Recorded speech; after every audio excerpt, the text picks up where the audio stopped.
But we're now looking at having to do something. You know, we have to be asked to go into a city like Chicago, which is so ridiculous, where they had like 68 shootings and 18 deaths over the weekend.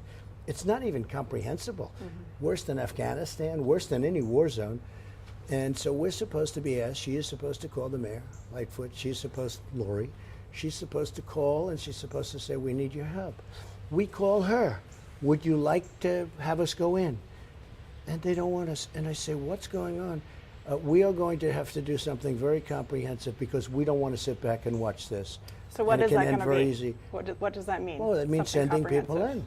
Just sending people in to clean it up. So that means nationalizing the National Guard? By the way, the Chicago police are great. They're great. But they're not being allowed to do their job. The greatest example is New York. What's happening in New York? Crime is up 358%. Shootings. Nobody's ever seen numbers like this. They're not allowed to do their job.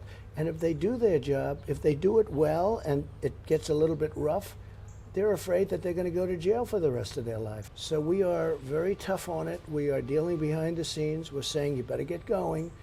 There's a point at which we're allowed to go in, and that point is rapidly being reached. But we were going into Seattle. We did go into, if you look at the Minneapolis event, you remember that event when they lined up and they just walked right through those streets like there was nothing, the National Guard.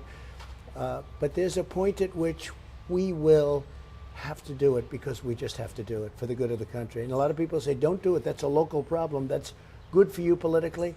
I don't care if it's good for us or bad for us. We can't let this continue on.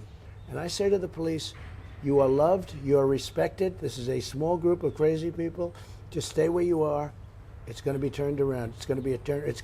You're going to have, people better be very careful because you are going to have a backlash that's going to be incredible.